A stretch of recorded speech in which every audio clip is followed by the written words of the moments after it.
Thank you. Nice to be here again. I'll tell you about this book because it came from all sorts of directions. It was a very odd beginning, really. I'd written this book, Best Exotic Marigold Hotel, which started as something else completely, but ended up being called that. And I got a bit hooked by not only the hotel bug, oh hello, but by clever financial wheezes, because I think novelists share something in common with entrepreneurs, which is we have lateral minds. We don't have linear minds. We have lateral minds that jump sideways. And I've got a mind that sometimes has quite good business plans. And the best exotic business plan was to outsource the elderly to India. Very good idea, if you ask me. And somebody ought to take it up. In fact, people are taking it up. They're starting to do it. This Heartbreak Hotel also carrying on the hotel theme, because I've written 3 novels in a row set in hotels, I've realised. Best Exotic Marigold Hotel was followed by a novel called In the Dark that was set in a very shabby boarding house in the First World War down in Borough, near now smartened up Borough Market. And then Heartbreak Hotel came along, and I think there's something about hotels. I find them very fascinating in that they're, of course, very liberating. That's why we pay to go to them. And we can be both more ourselves, or we can be somebody completely different in them. Nobody's there to judge us. All we have to do is to pay the bill.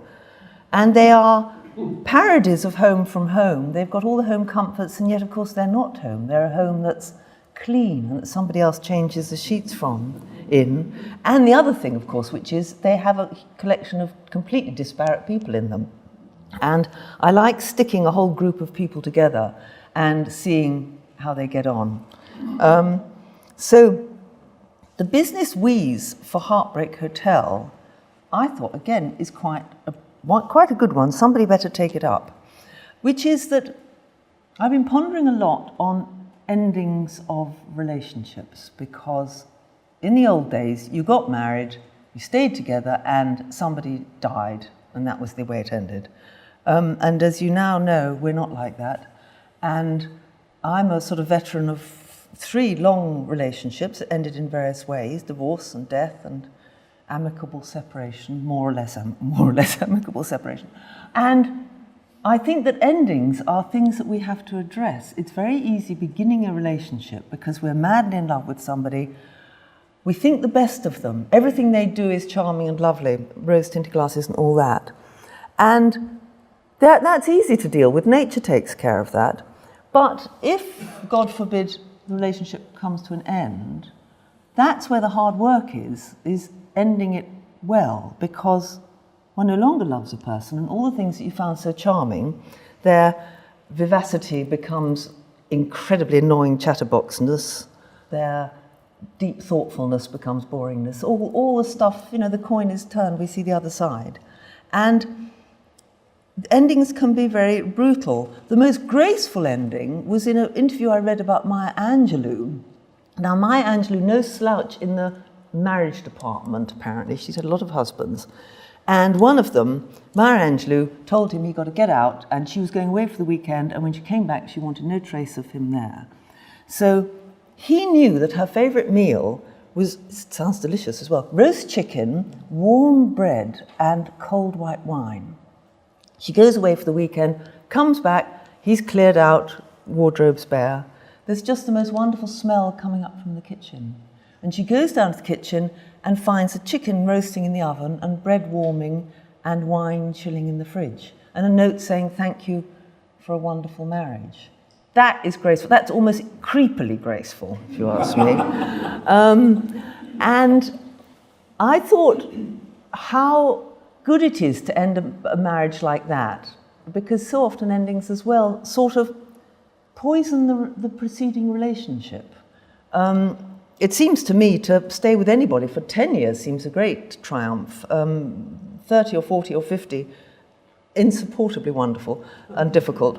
But I think that when they end, the bitterness and the difficulty and the trauma can seep back into the preceding years, like oil from a sort of broken, acid from a broken tin drum into the soil, and actually infect the past, and you look at the past and think, did we really love each other then, or when he went to the phone box, was he phoning something, all that stuff. And I think that that's one of the destructive elements of endings. So I was thinking a lot about endings, as I said, and I thought that they're always a sort of bereavement. Well, they are a bereavement. They are a sort of death. Even if you instigated an ending of a relationship, it is the death of love and the death of your life together. And that's bad enough. But if on top of that, you find that the sink's blocked, or the car won't start, or the garden's getting full of weeds, or you can't do your tax return, you have a sort of double bereavement because you miss the fact that that person used to do those things. And in all relationships, you sort of divvy up the tasks. Somebody's better at one thing than the other. They do the cooking more, or they do the gardening, or they do the finances. And so when you split up, you feel powerless because you can't do those things. So I had this wheeze that I would set up in this book courses for divorces. And people would come to these residential courses to learn the skill that the other person had in the relationship. Brilliant, if you ask me. DIY, basic car maintenance, cookery for beginners, all that sort of stuff. And I thought this would be quite clever, because not only would you learn these things and become empowered, so you wouldn't miss the person who did it quite so much, but all the people on the courses would be on the rebound, so they could all cop off with each other. That would be a good idea. And also, even more cunning, the person who was running this course, which is this chap at the Heartbreak Hotel, he gets all these students to weed his garden and service his car and fix his fantastically rackapulty hotel, which is all falling to bits, and do the cooking for him. And not only do they do it for him, they pay him. What is not to like about that? So, endings, hotels, all that. Then the third thing that sort of got the novel going was that sometimes you write a character in a book. I don't know, those of you who write might find this. And you get so fond of a character that when the book's finished and you finish writing it, they're sort of hanging around waiting to carry on their lives. You can't quite close the book on them. And I'd written a book called The Ex-Wives, which was indeed about a man, a superannuated, rather boozy old actor called Russell Buffery, who indeed had had a lot of ex-wives. And this novel was all about his rackety old life. And his favourite quote was that Lewis Grizzard quote, which is, I don't think I'll get married again. I'll just find a woman I don't like and give her a house. Because he's been a bit of a victim of the old alimony. And The Ex-Wives was quite a lot about how if you get married or you get together with somebody later on in life, and the Best Exotic was sort of touching on this as well, because love and longing and terrible mistakes and all the difficulties we get in with relationships does not stop 60, says she with feeling. You have to cope with all the baggage of their past. And by the time you get to, my age 64, there's an awful lot of past with all of us. And one has to cope with that. One has to cope with the fact that the person you might get together with has had many, maybe several lives with many different people. And they have been the different people you are in different relationships. You know how you alter for the other person. And they've got what's called baggage. I remember when I fell in love with Mel Cowman, lovely cartoonist that some of you remember, certainly Monty and Ruth and Ed and Britta. And he'd had several ex-wives who I was pretty jealous of. And one particularly, because I didn't like the sound of her. And I remember he had a cottage in Kent, and I went down there and I'd find things like her espadrille still full of sand from some holiday. Agony. And a note saying, back at 3:30, love you. And I remember when I was with him, people came to clear out the cesspit of this cottage, and I remember saying to him rather tartly, "Yes, I don't want any old wives' droppings in there." I didn't want any trace of this woman. And what I realised was that actually, you're not so much jealous of the women in the past if you're a woman. It's more you're jealous of the person you love was with these different people. And you're jealous of them, of course, being younger and being fitter and, riding a motorbike or something, when you've got them when they're a bit jowly and bald and old and going on about their bunions and their blood pressure. And so you're jealous of the young man that the other people had, or the younger man. And I sort of tackled that in that book because I felt that strongly myself. And Buffy, the protagonist of the ex-wives, as I said, refused to go away. And I knew where he lived. He lived in a sort of repository for discarded husbands in the Edgware Road. One of those mansion blocks with sort of Blomfield Mansion sort of place, if you know the Edgware Road. There's lots of them. And I just pictured him there, because that's where sort of discarded husbands would fetch up. And when I would drive or go in the bus past, for years afterwards, I'd look at the net curtains of one of these flats, and I would sort of see him waiting behind the net curtains to be reactivated, rather like one of those fairground things that you wind on. And he was there waiting for me to bring him back to life. A bit older, probably not much wiser. He just did. So I thought, I'll write this book about courses for divorces. I'll set it. I've done this hotel in India. I'll set it in the very opposite. I'll set it in Wales. And I'll set it in a town called Prestine, because this was about 3 years ago, and I'd just fallen in love with somebody who lived there. So I was going to Prestine most weekends.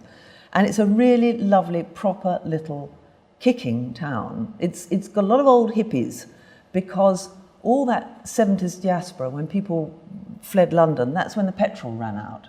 Petrol ran out in Prestine. And they all settled there, and they grew dope, and they raised chickens and goats, and they made ice cream, and they played in bands, and they became school teachers and artists and God knows what. And there's a lot of them left, rather long in the tooth now. And one or two of them I know who still live in vans in the woods in their mid-60s. And I just liked it, and I liked the town because it's the opposite of, it still is a proper town with butchers and greengrocers and all that stuff, and everybody knows everybody. This last weekend I was there, and I was in the vegetable shop, and Leon, who runs it, said to me, "I've just had this woman, well, he knows everybody, whatever her name is, Shirley was in, and I've got a really bad neck, so she gave me a neck massage, and I gave her a trout, because he does fish. And then somebody else came in who was going to Spain, and they wanted to know the Spanish for petrol and diesel and all sorts of things, because he's a bit Spanish, but he hadn't been to Spain for ages. So he said, I told her all sorts of Spanish words. I don't know what they were at all, complete rubbish.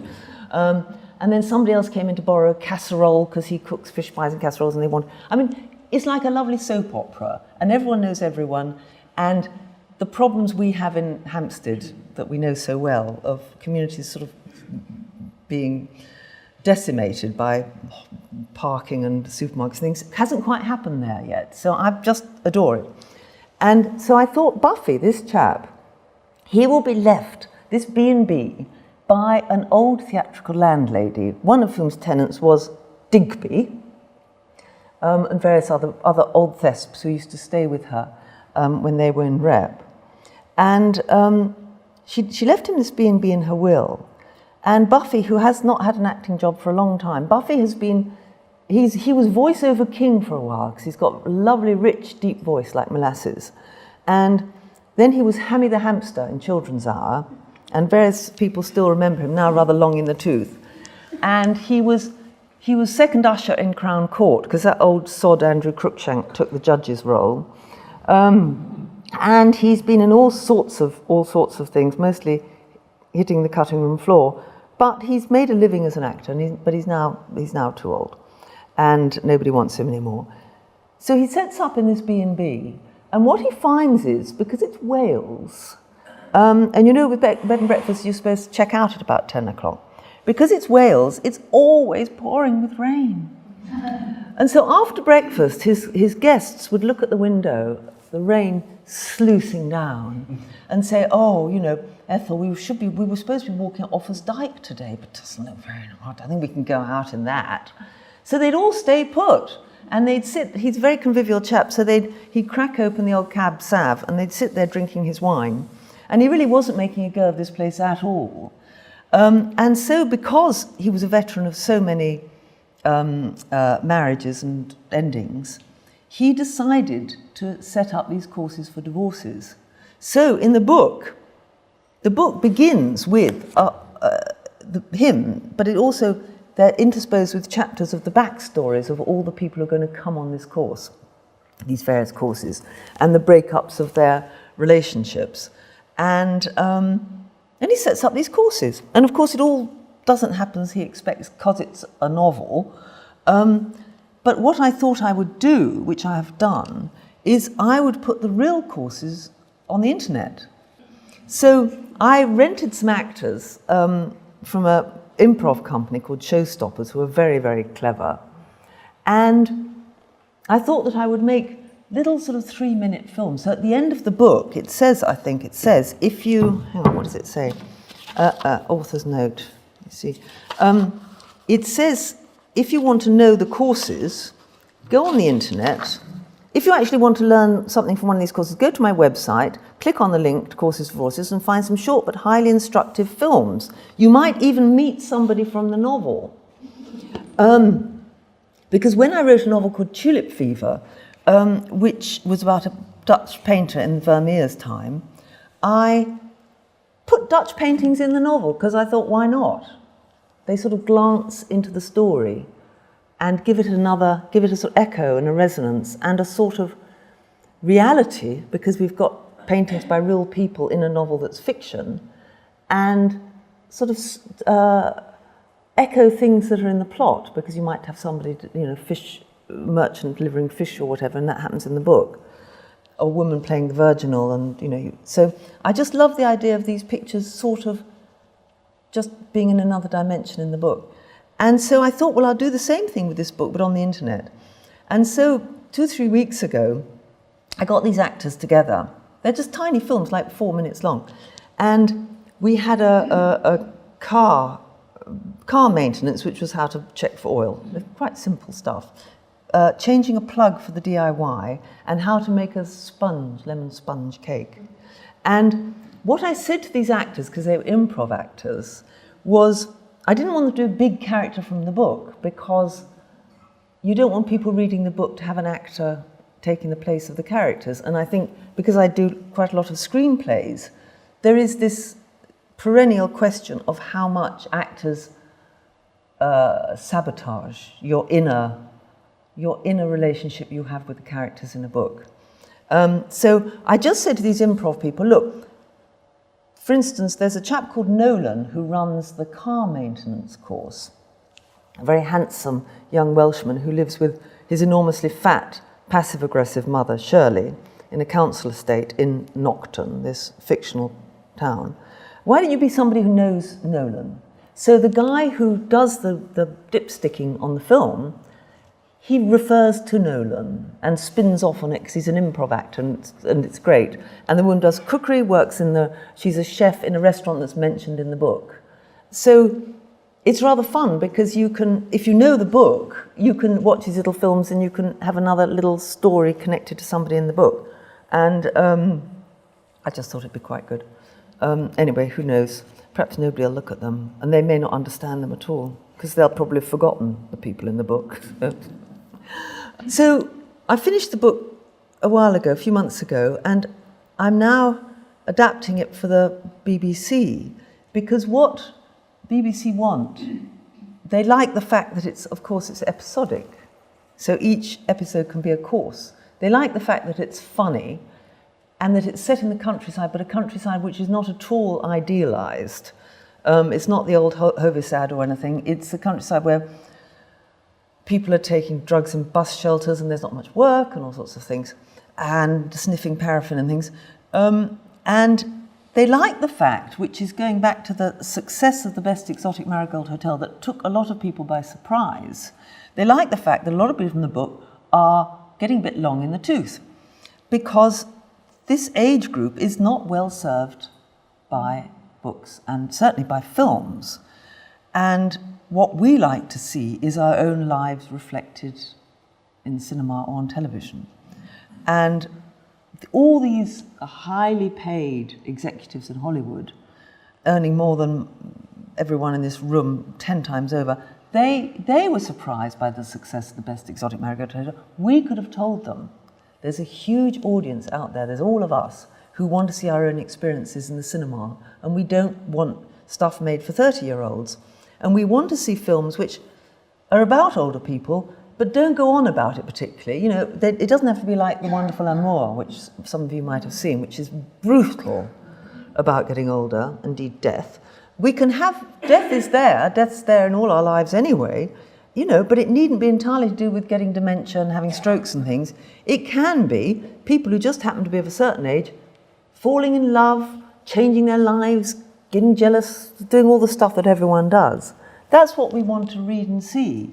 So the best Exotic had this extraordinary success. And also, what these Hollywood people didn't realize is that we are, I'm talking about myself, we're great cinema goers because we know movies. We've been going to films all our lives. We often have a bob or two.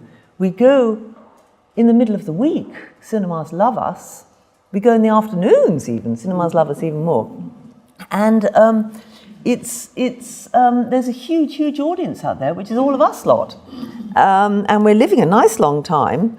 And we'll be going to the cinema for years and years ahead. So the BBC want to do it because of that. And so I'm now starting to adapt it. And each episode is going to open with a blazing row. And that blazing row, if any of you saw 6 Feet Under, wonderful, wonderful TV series, there was a sort of little cameo before the titles, which was the precursor of the episode of that wonderful, wonderful series. So we have a blazing row, and you know how in a blazing row, your whole backstory comes out because you accuse a person of not listening to you or getting drunk all the time, whatever it might be, or running off with somebody else. And so I thought we'd have a great big blow-up at the beginning of each one, then the titles, and then the course. And, of course, the person who was participating in this row will be one of the pupils on the course. And so that's how each episode would go, but God knows if it's going to work. It's actually going very badly at the moment. I'm getting in a frightful muddle. But anyway, it might sort itself out. Yes? Can I ask, when did you start? I started quite late because my parents were writers. And my father wrote, he counted 120 books by the time he died. And my mother wrote 40 before she died. She was a children's writer and illustrator. My father was... He wrote naval histories, he wrote books under different names, he wrote bubbles for cartoons, Didn't you tell everything. stories as a child? They did tell us some stories. No, did you tell stories? No, not particularly. No, I wasn't the usual writer who has asthma and is a single child and lonely and full of imagination and sits in the window seat while the rain goes down the window making up these stories. Not at all. I was rather healthy and active and just galloped everywhere on my imaginary horse, shooting my sister with a gun and reading William books. I did read Williams. But I didn't really start writing until I was in my early 20s. And I didn't want to do what my parents did, because who wants to do what your parents do? You don't want to go into this great forest of the future and forge your own way through the path, through the brambles, and then find that there's a whole path being squashed down with other people's footsteps and old fag ends and styrofoam cups of coffee, which is your parents, they've been there before. You want to bash through that undergrowth yourself. And I didn't want to do what they did. And I've got a daughter who's just got a novel coming out, and I was worried about that with her, that she would feel I'd been there already. But when I was in my early 20s, I went with the Mr. Moggach of my name, I was married to then, to live in Pakistan for 2 years. and he worked for Oxford University Press there. And I lived there for 2 years, and being pulled away from your familiar background is very liberating, because there isn't somebody over your shoulder saying, oh, I bet you can't write because your parents write, or you should write because your parents write, or all the other stuff that people have on their shoulder. You don't have that. You're in a new place. And also, I mean, two other reasons really. One was, if you leave the country, metaphorically or physically, you start to make sense of the past. And it's like, if you pull away from the coast, you've got the white cliffs of Dover, very close, you can't see anything. The further away you get from them, the more of a shape you start to see of the coastline, and the further away still, the more of the shape you see of the whole, Kent, whatever. And I think if you move away from your country, you start to shape up your past and your experiences, and that's what you're sort of drawing on. However heavily disguised, you are trying to make sense and shape of the past or of the life as you've experienced it. And also, this is a long answer, but we've got nothing else to do. When I was there, because Urdu was the first language, the English language magazines and newspapers, the standard was lower. It was easier to get stuff published. And I got everything I wrote. I started doing journalism. And they were awful. They were embarrassing things like curry and chips, an English girl in Karachi. And I did drawings, because I draw a bit, and drawings of camels. Oh, they were ghastly. They all got published. And I think what's interesting is that once you see your work in print with other professionals in the context of a newspaper or magazine, same with television. If you have something on television and they send you the DVD, I like watching it in real time on television in between this program and that program, because you can judge it much better.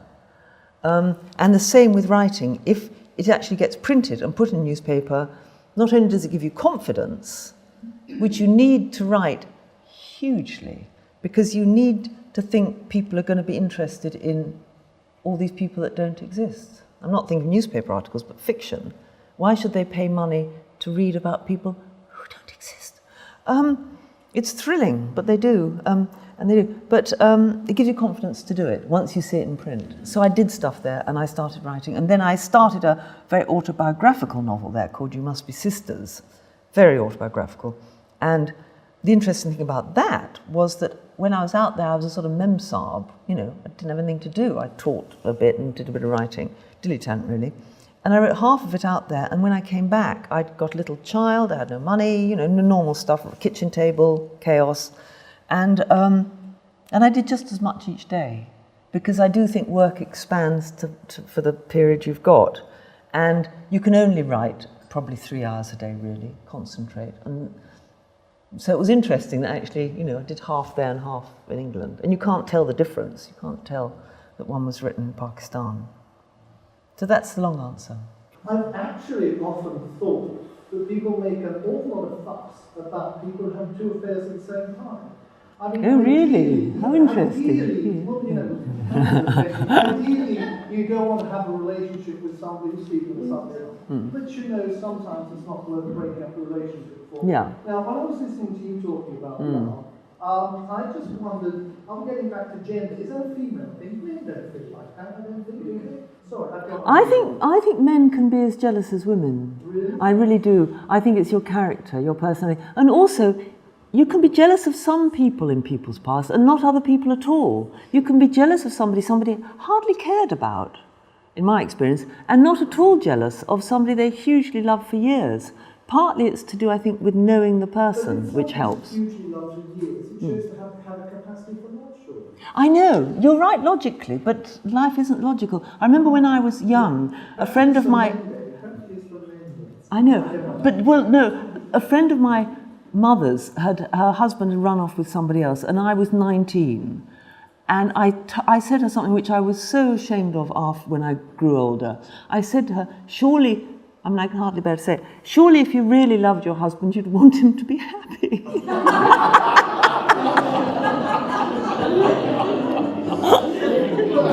I'm amazed she didn't kick me in the teeth. What a terrible thing to say. I think life is very complicated. And some people aren't jealous at all. You may be right that it's slightly more female, but lots of women I know aren't particularly jealous. I am a slightly jealous person. I loathe it. I think it's unstylish, completely unprofitable. It puts you in a terrible light, shows how insecure you are. I keep it secret. I mean, I'm only telling you lot. I wouldn't go on about it to somebody I was with, because it is very unstylish and it's stupid. It's completely stupid. And the expense of spirit, totally. But we're all human beings and we're all contradictory and we all do things we shouldn't do. Yes? I wanted to bring you round to Pride and Prejudice. And your screenplay came after the very famous version where Colin Firth comes out of the lake with his wet shirt. And so I was waiting for the moment to see how you would deal with Mr. Darcy.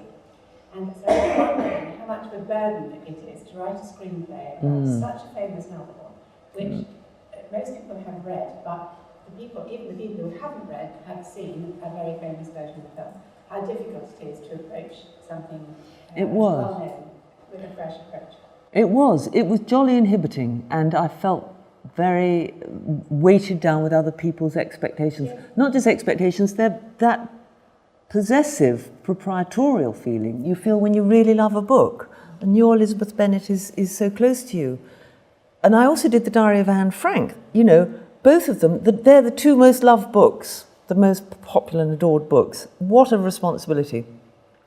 The sodden wet shirt episode, which has set female bosoms pounding from Bulawayo to Birmingham, was a bit inhibiting because you have to have that sort of amazing moving moment. Apparently Andrew Davies had him being naked in the lake. Now, what is sexy about a naked man? Not so much. Better in a shirt. And so that was a bit inhibiting. Luckily, I'd forgotten the Andrew Davies mostly, because I've got a terrible memory. It was quite a while before I'd written the film. And what Andrew Davies did also was, of course, he expanded Pride and Prejudice because he had to do 6 parts, which meant that he had to write scenes, for instance, with Mr. Darcy that weren't in the book. As you probably know, Jane Austen never wrote a scene with men alone in a room. And so old Andrew had a crack at doing Mr. Darcy, giving him a bit more of a story. And other stuff he had to add. In my case, it was whittling it down. But to do a homage to that wet T-shirt moment, what I did was I wrote it into the props, because in one scene, Mr. Darcy is at a desk, right? This is in my version of the film. And he's writing to Georgiana, his sister. And Miss Bingley and Elizabeth Bennet are in the room, and Miss Bingley, as you know, had the hots for Darcy and was very flirtatious with him.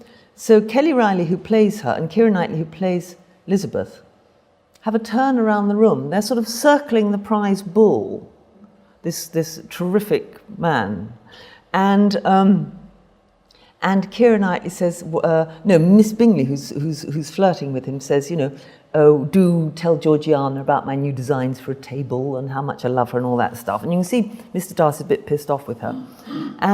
But I had to write the props. I had to write the letter that he was writing in case they had a shot over his shoulder so that we could see what he's writing. So I wrote my little joke about Mr. Darcy. So I said, dearest Georgiana, feeling rather restless yesterday morning or whatever, I got up early and made my way down to the lake, where on impulse I flung off my jacket and was just about to plunge into the water when the untimely arrival of a gamekeeper put paid to such nonsense. So I thought I'd do that. And also I wanted to watch Matthew McFadden, who played Darcy, corpsing when he had to write this. But I wasn't there when they shot the scene, and I don't know if... And anyway, you couldn't see it in the film. They never had a shot over his shoulder. But that was my homage to Andrew Davies. And it's interesting how that version still is the iconic version, really, because of that scene. When people talk about Pride and Prejudice, they nearly always talk about that. Some people liked the film that Joe Wright did, that I did the script for, but it never quite had the celebrity, because once you have a certain scene in a film that It's like Anna Ford. We think of her throwing a glass of wine in somebody's face. She had a huge career, all sorts of stuff happened to her. That is the iconic moment in her life. And the iconic moment in Jane Austen screenplays, films and telly, is the wet shirt moment. It just is. Is there someone you would like to adapt desperately? Yes. Who? Arnold Bennett. I think Arnold Bennett is a great master. And the reason that people don't read him so much, and some people never even heard of him, is because he was demolished by those ghastly Bloomsburys. Virginia Woolf, a woman with a large private income, and all her fellow ghastly Bloomsburys, dissed him. She wrote a terrible review because she was a snob, and Arnold Bennett had pulled himself up by his bootstraps from nowhere and made quite a lot of money, and he did write some pot boilers, quite a few, but never mind. He wanted to have a yacht and a nice house, and why shouldn't he?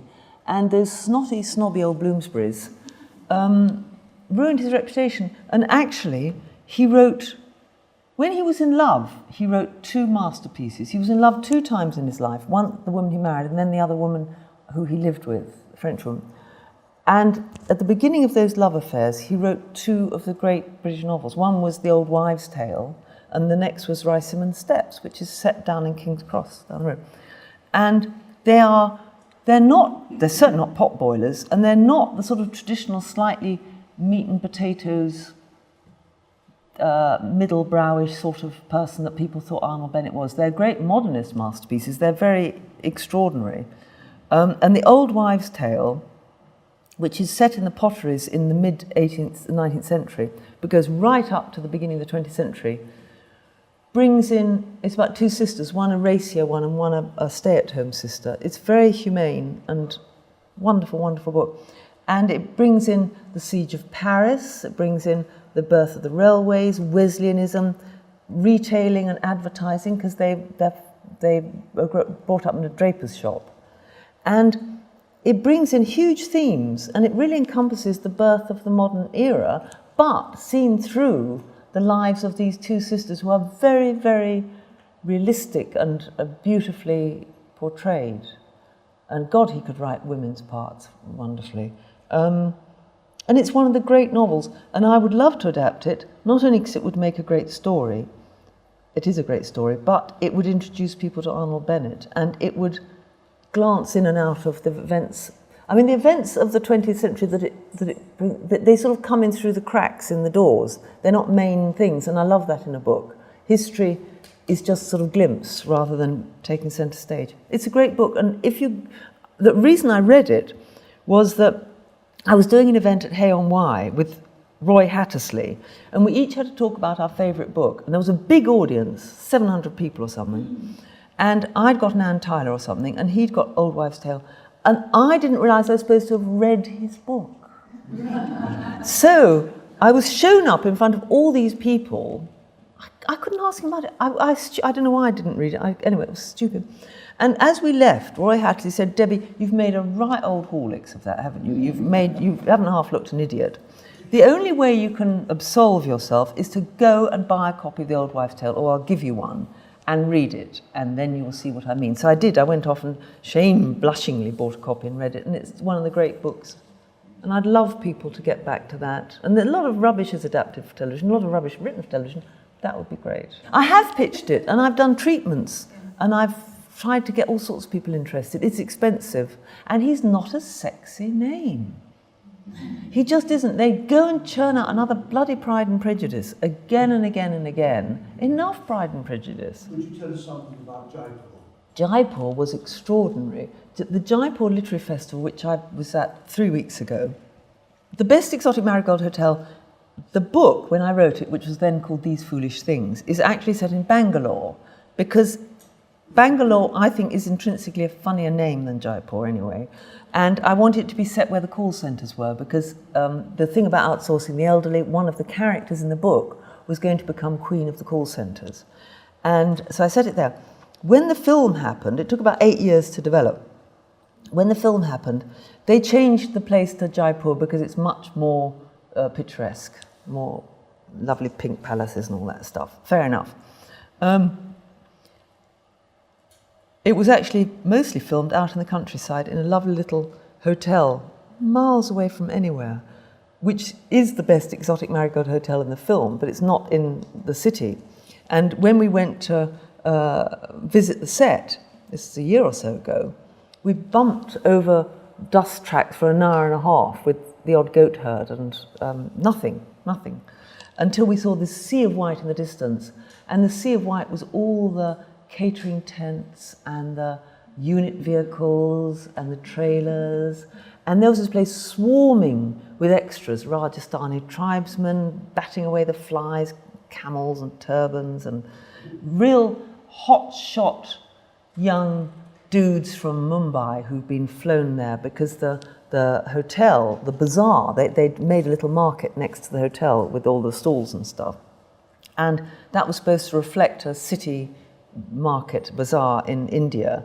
And so there were these gorgeous, there's nothing cooler than a chic young Indian guy with shades and iPhones and motorbikes. So they had a mixture of extras, the local Rajasthani tribesmen and the cool dudes who all worked in advertising and the internet and stuff. Anyway, went there, all the extras, and then sitting in a row, resting between takes, was our cast.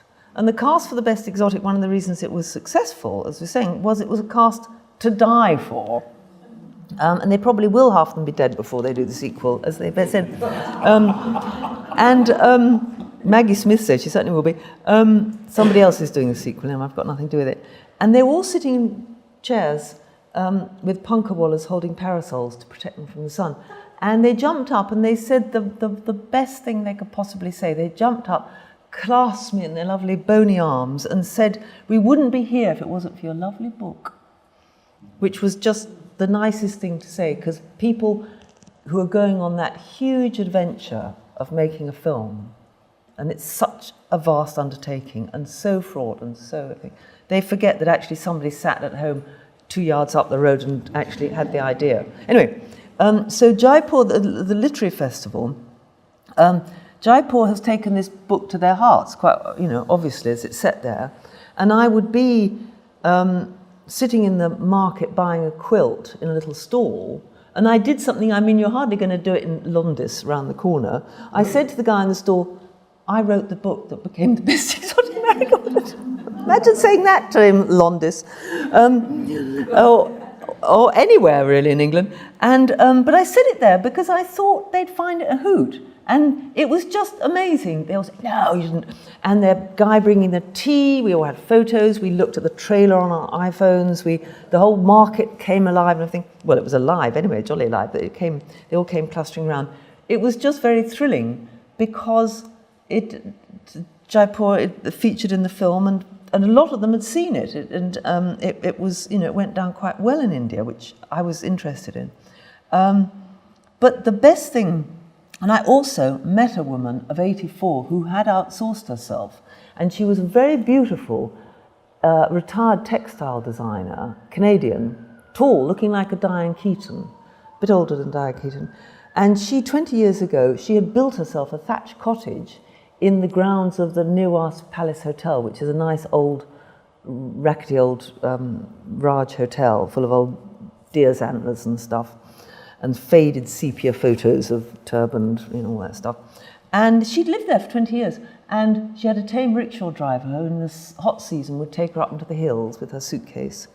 And she'd read the book, and so it was a very extraordinary thing. She was living in this little cottage, monkeys on the roof. She cooked us spinach pakoras from her own spinach patch that the parrots were all marauding over and things. So it was very fascinating to be there and feel that I sort of, just for a moment, I had been responsible for something which had really, this huge and wonderful city had taken to its heart. And the festival was very amazing because the Jaipur festival is free. And that means that it's full of young people, and that was really wonderful because English literary festivals, those of you who've gone to them, are pretty middle class and middle-aged because it costs quite a lot to go to the events. But this was very lively, and wonderful, interesting journalists who'd done their homework, and feisty and television crews everywhere, and scandals, and Islamist protesters and police, and it was all go. So it was fun. It was really good fun. We've had speakers for many years now. You probably know that the slightly older members will know. And I find it fascinating how some more than others are willing to open up a little window, a little door to their craft, their art. And Debbie, I think, particularly is self-revelatory about, she opens up, I think, to be able to see why she wrote as the book. Now, the book is here. Do buy it. So, have you cast the central character? You want it, don't you? No, I don't. No, I tried this on Julian Fellows and it didn't work. Oh yes, what did you say? What did you say to him? I remember. Well, I asked Julian... Oh, no. So, what I really want to say is, though, that due to a popular demand, and I know people have been asking for various classes to start, we are starting a car maintenance. And you'll be surprised to hear that she actually has agreed. It's not every week, so, book your places there. Deborah, thank you very much. Here we are. Oh, God, thank you very much, thank you.